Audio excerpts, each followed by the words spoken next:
How you doing? Oh, not bad at all. Just been a movie busy day down up here. Nice. Just working on a lot of voiceover and post production business on the movie up here. Sweet. No, we did double sound systems today. Okay. We had a class or workshop from was it 9 to 12 or 10, no, sorry, 10 to 1. And then I worked on this for this producing project there, for our term 2 shoots for the screenplay that I wrote. Well, it's only 5 pages, but that's kind of taken up fucking most of the day. And then I went for beers with my director of photography. There you go. Yeah, no, it was good. Other than that, this. So we talk about the North. Hey, have you seen The Green Knight yet? No, but I can. That will take me 90 minutes to watch. No, it will. It'll take you 120. There we go. Watch that one. I didn't like it. I thought it was beautiful to look at. I thought, my problem with A24 films is they're so fucking pretentious about 50% of them. I just have the hardest time with them. I mean, I like the studio. Everybody's fucking on board and sucks their dick and all that kind of good stuff. But I get along like there's this one, the Black Coats Doctor. I got to find the director's name because I watched his other one on Netflix called All the Pretty something other. Anyway, fucking most pretentious films, horror films I've ever fucking seen. Both of his I couldn't stand. Black Coat's Daughter as Emma Watson. I just kept watching or Emma Roberts, and I kept on watching because I figured I'd see her naked in it.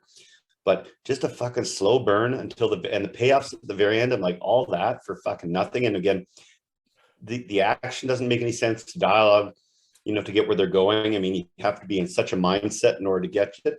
And it was. But people talk about, oh fuck, it was so clever. I'm like, how so? Again, just my opinion. No, I'm sure we can. We were talking about doing X. I'm sure we can do that one for a future episode. Yeah, I gotta watch that. I haven't watched that one yet. I really want to. Oh, is that right? That's great. Guy's name is Oz Perkins. And no, it's fantastic. Yeah. Otherwise, we'll probably to prove that we can do new shit that we're not researching. I'll throw probably the Maverick live video onto the end of this one. Oh shit. Oz Perkins, the guy I was just talking about, is Anthony Perkins' son. There it is. Oh shit! Did you know that fucking Anthony Perkins was partnered with Tab Hunter? No, I did not know that. Huh. Yeah, he had two. So Oz Perkins and Elvis Perkins, both of which are doing the soundtrack and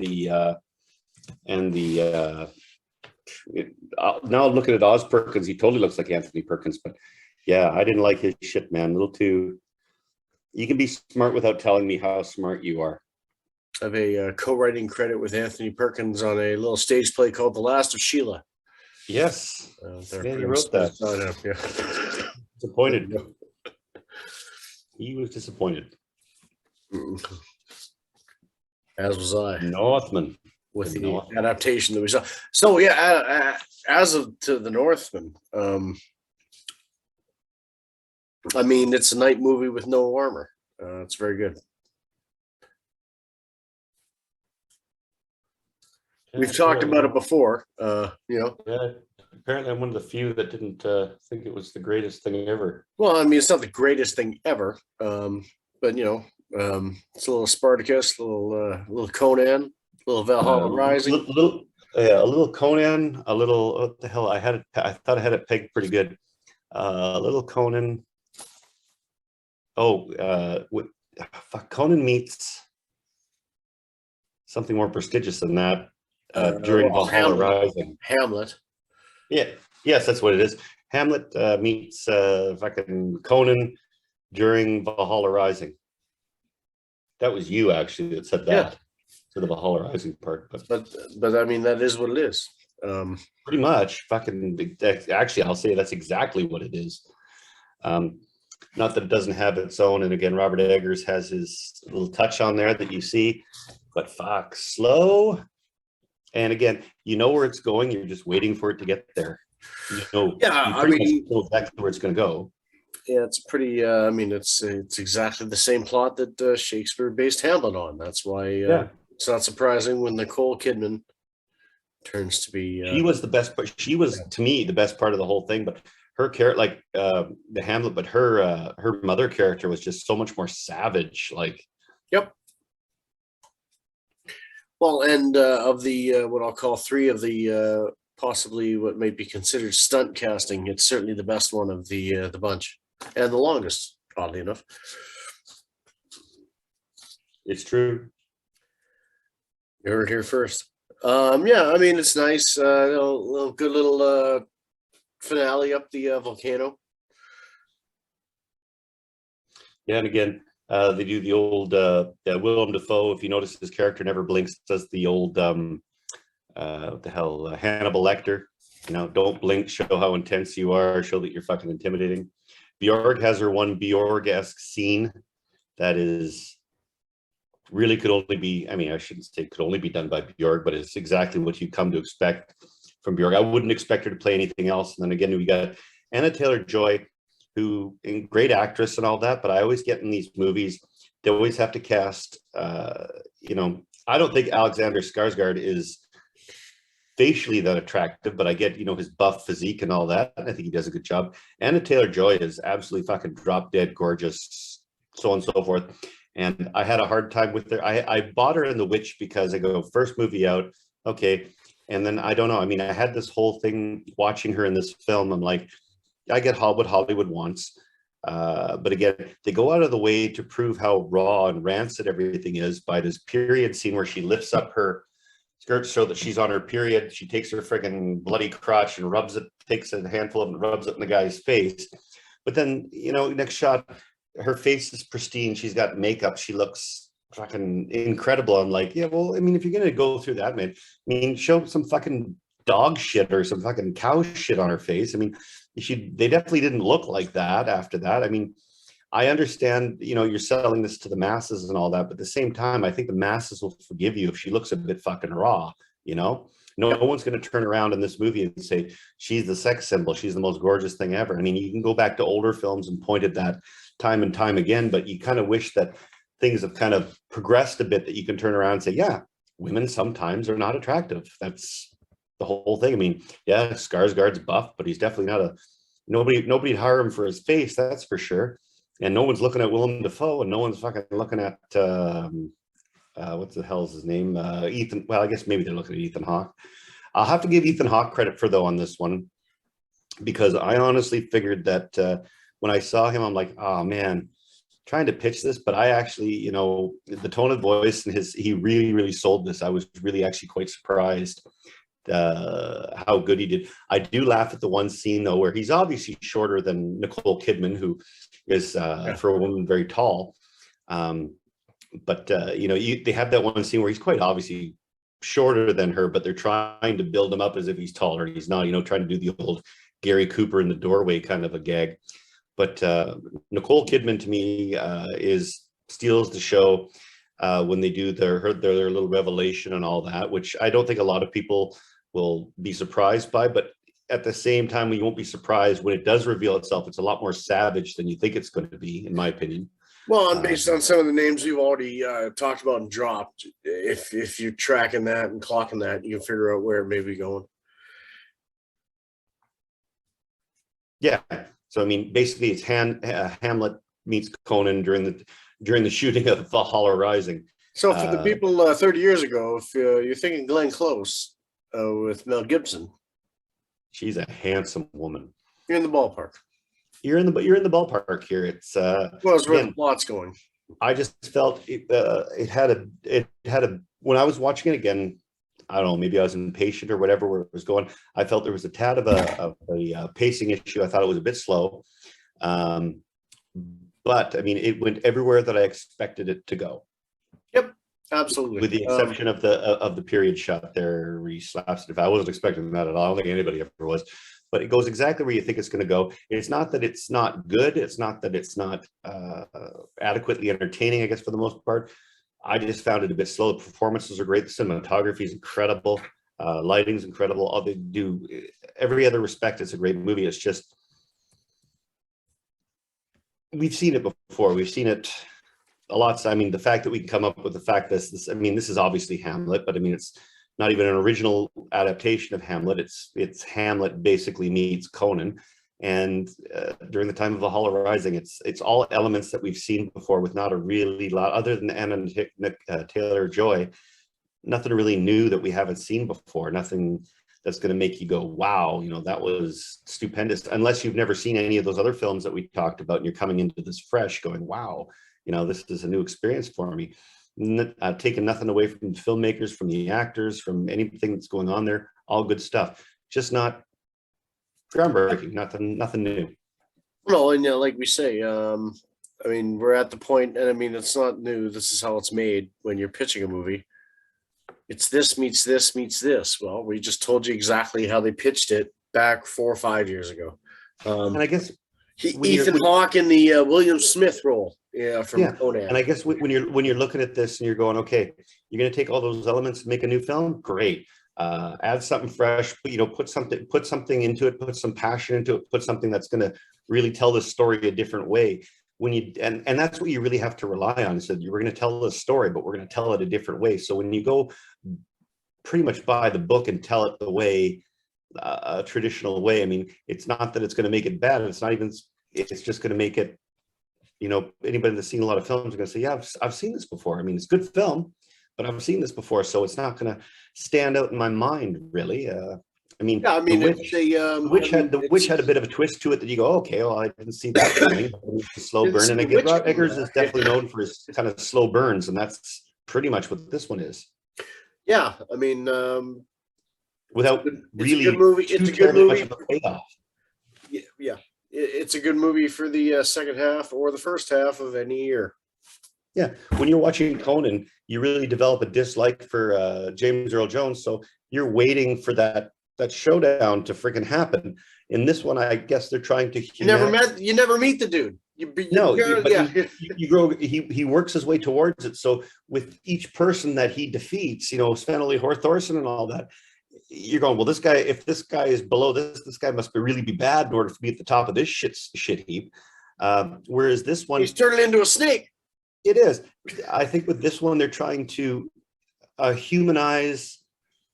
Either make it an inhuman story, you know, a real fantasy escapism, or make it human. But you have to decide what you're going to do. Is this an inhuman story, or is this a human story? If it's a human story, yeah, we get that, you know, then focus on that. If it's an inhuman story where, you know, it's just pure escapism, then you got to go with that. But don't dabble in the middle and decide, I really can't. It's somewhere in the middle. Yep. You know, commit either way makes it a lot more interesting for us to watch. Yeah, but like you said, people disagree strongly on this and say, you know, I thought it was a great film. Fuck, great. This is just my opinion. No, it's a very good movie. It's nice. The last sword fight's very nice. Good ending. I think that's a great way to describe it. It's nice. Yeah, but, you know, at the end of the day, yeah, beautifully shot. But I mean, I guess we're just beating a dead horse here. I mean, well, if we weren't in the pitch room, we might as well have been, because we just told you how it's made. Exactly. Yeah. Now we're going to talk about a more passionate film, The Last Starfighter, and that's a fucking film. That's a fucking film. That and Daryl would be a fantastic. And Cloak and Dagger. Yes. Oh, phenomenal 80s films from the era I grew up in. Now, it's funny, so you watch those films now, you go, what complete shit. But, you know, when we're in the 80s, you're going, fuck, man, there's nothing better than this. Holy but you don't crap. understand. The kid had the codes. Yeah, you didn't understand that, man. I mean, who wouldn't want Dabney Coleman to be their fucking hero? Brilliant. Oh, very much so. I'm trusting you can edit this together. What are we going to talk about next? Well, what is next? I mean, we can talk about whatever you want. Well, I said go out and watch The Green Knight, because I did watch that one. I'm interested to get your take on that one, because I think for sure. I mean, we just coordinate. I got nothing but time. I can just fucking watch whatever, right? Watch it, and I'll definitely talk to you about it right afterwards, because I watched that. It's on Amazon Prime right now, and I thought I really wanted to see that. And I can tell you, I'm sure glad I didn't pay fucking $20 to go to the theater to see it. I can tell you that. I still haven't finished Dune because I've been told by friends that had the conversation with regards to Dune, and like, you honestly have to experience that one on the big screen. I'm like, fair enough. I can see that. I can see that from, but it still hasn't motivated me to watch it. Other than that, fact, the old shit. It's old shit. It's funny. You said you go with new film from the 80s that you've seen 50 times. Yeah, I'll fucking watch that again. Oh, I do. That's what I'm so guilty of, right? Where even now, where I'm doing this, I gotta watch the new shit just in case, right? Oh, I know. I said, what the hell? I watched the original Magnificent Seven again. I'm like, fuck, man, I just watched that like a year ago. I'm like, holy shit, man, how many times have you seen that? I'm like, I love that journey, and I mean, I love that story. I mean, I love the fucking characters, right? I mean, by today's standards, I mean, it's not great. But then you go back and you go, what made the original so much better than the Denzel Washington remake? Which isn't, I mean, it's not a bad film, but it's just, I guess inspired for the time. You go back, I mean, I watched all the Magnificent Seven. I bought a box set that had all the way up to Lee Van Cleef. Yeah, even the last one with Gary Busey and Lee Van Cleef. Gary Busey's only a small part in it, but I always laugh at it. Because that's a kind of a brutal revenge film, but you go into them and you pick out, George Kennedy and Claude Akins and all those guys, and then a bunch of actors you've no fucking clue who they are. But at the same time, it's the same story over and over again. But we still love that journey, right? We love it. It's just like, I love horror movies. I love watching slasher flicks. I know exactly what's going to happen. I'm just wondering how it's going to happen, right? Completely.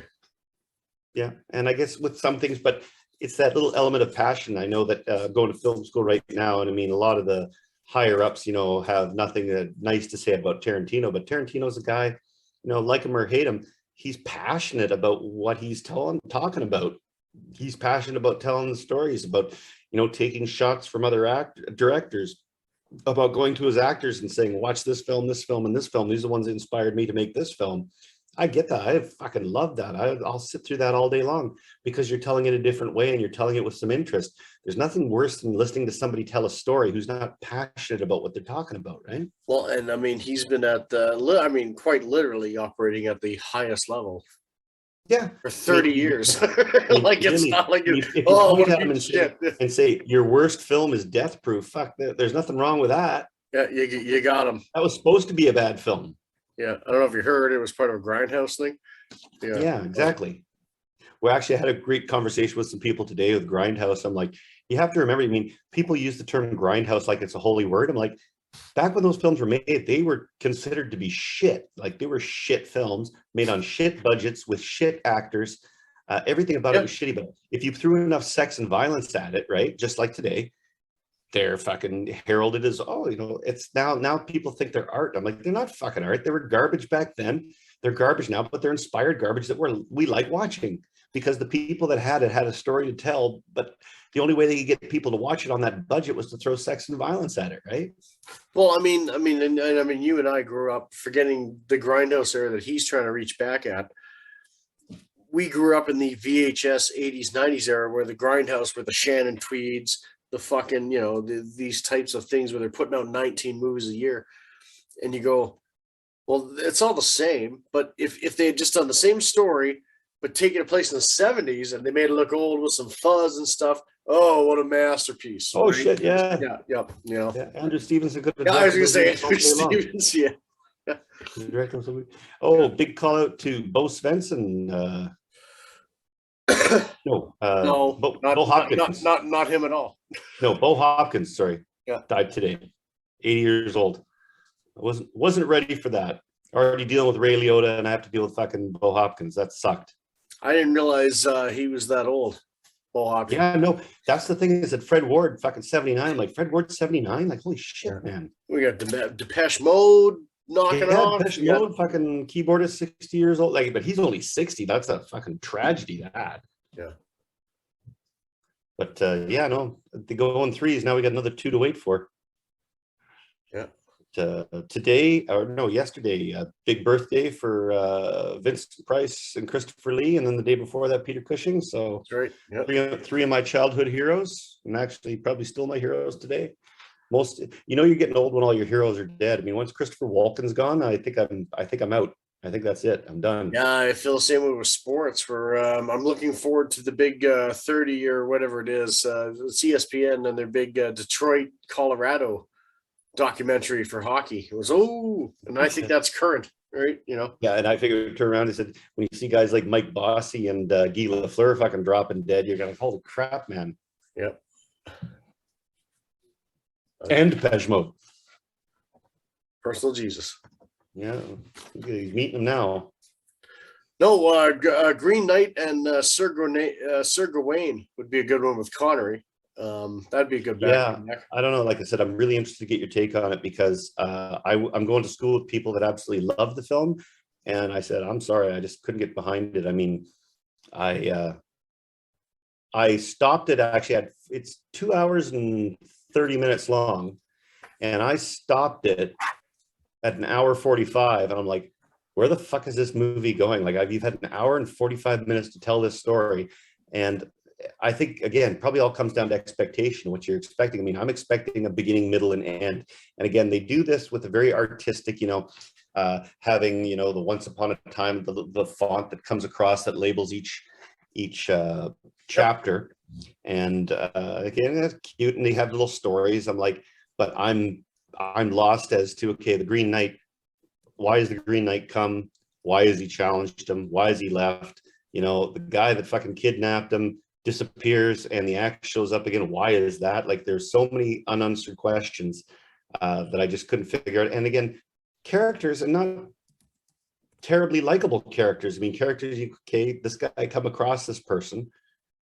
I think he's a bad guy, but Sir Gawain really hasn't done anything to entrance me that he's a great guy anyway. So I'm really not that heavily invested in him, which kind of seems to be one of those, millennial kind of, I feel neither this way or that way about something. Not to say that's just a millennial thing, of course, but that's just fashionable to say.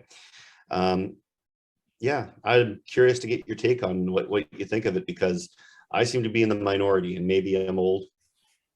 Probably. No, but we should load it up with that and Sort of Valiant with Mazel Keith and Sean Connery playing the Green Knight. I do believe. Yes. Another watch along with Crimes of the Future from Crimes of the Future. That's the one I'm holding. Yeah, that's the one I'm holding out for. Yeah. I wanted to go see. Did you watch Top Gun Maverick? Seen it? Yeah, I've got a recorded one. I might throw on the end of this one. What do you think? Man, if they admit, it's very. I'm not going to try to repeat what I say in the thing, but it's a very good sequel to a movie, right? Like, if they admit, it feels like they made it 3 years later, right? Just bang, right? Wow. That being said, let's you and I remake Raiders of the Lost Ark with Harrison Ford, and we'll call it Indiana Jones 6 or 7. But he's not going after the Ark. He's going after I don't know, the Sword of Valiant, or the Green Knight. I'm trying to figure out. And all you do is, if you just update Tom Cruise 30 years later. Okay, who doesn't look any fucking older, and put more or less, right, and put him in the exact same situation, except everybody's younger than him, except for 2 or 3 people, and then Val Kilmer, and it's very meta. Where there's one of the bits I've got where he literally is looking almost right down the barrel of the camera at something, and then they cut to what he's seeing, and you realize, well, it's going to echo the movie. Tell me, Kelly McGillis has a fucking cameo in it. No, there's none of that going on. There's one cameo from back in the day that I can figure, unless it's something really, really deep, right? But other than like the locations or some shit, right? Like, they go back to Top Gun. But there's one acting cameo that's from back in the day, and otherwise I have to dig deeper. The Iceman.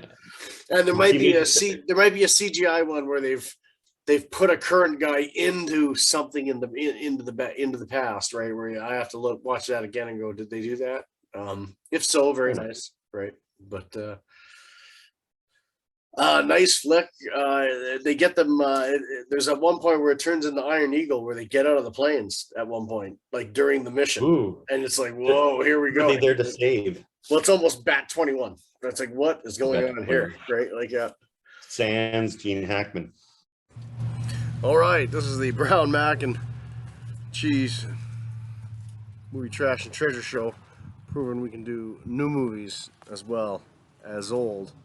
Top Gun Maverick still has that need for speed. Not that there aren't great sequels out there, but there are very few that match Top Gun Maverick, that captures the spirit of an original film so well.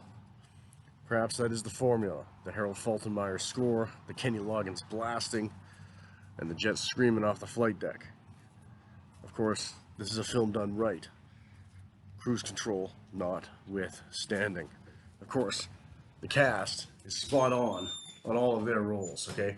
Using somebody like Jennifer Connelly, you know, a Tom Cruise contemporary, if you will, who legitimately could have been in the first Top Gun, is inspired casting, as well as using John Hamm and Ed Harris. It looks like John Hamm could have even been in the first movie.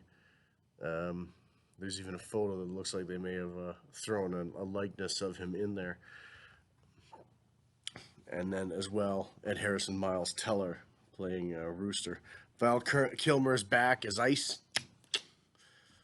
But in a limited role, but it's a huge plot hole filling function that allows Pete Mitchell, the Maverick character, to get away with almost anything Maverick-like. Of course, the continuing adventures of Pete Maverick Mitchell in 2020 as he flies into the airbase on his motorcycle is just as exciting as it was in 1986.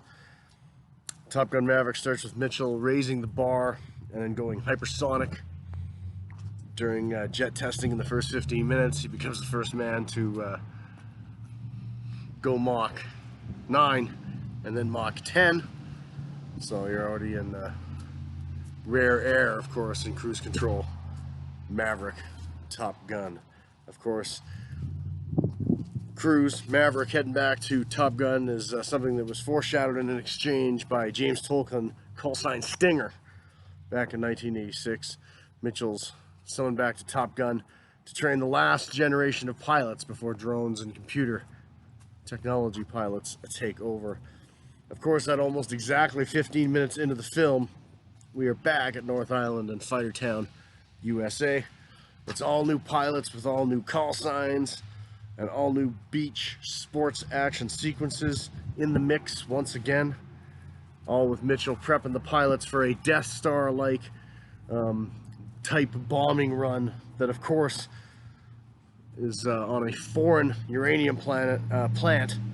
And, of course, they have to do this run before it becomes fully operational. And, of course, Maverick has to deal with his relationship with all these hotshot young pilots while he's being one himself, and of course Rooster, son to fallen wingman back in 1986, Goose. Film is a build-up to that last action sequence, and the mission actually does take the pilots out of the plane for a little bit of a breather there in the final act. But this is a slick return to filmmaking. After a pandemic, of course, this is something that was filmed pre-pandemic, and Mr. Cruise said, no, we're waiting for this to be watched in the theaters, not on your phones and on your small screens. It's got the action, it's got the nostalgia of the 1980s for a new generation. Top Gun Maverick, out this week.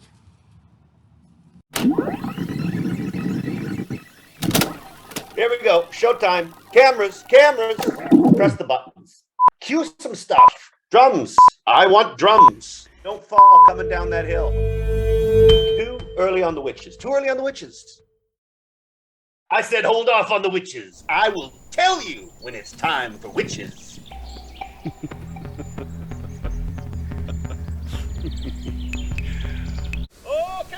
Okay. Is that camera hot? God damn right it is. Got some metal rods out there creating some funnels. People of the valley, the Aurora is here! The Alpha and Omega! Oh God. Nate has spoke to me from high up on the Artemis 2, and he's gonna send his minions. And he said he's gonna mess you up, mother... Yeah! When the Eye of the Moon is ready, we'll be ready. We've always been ready. Cut Thumb FM with an emergency news update. We're hearing reports of all kinds of gunplay up the mountainside of the festival.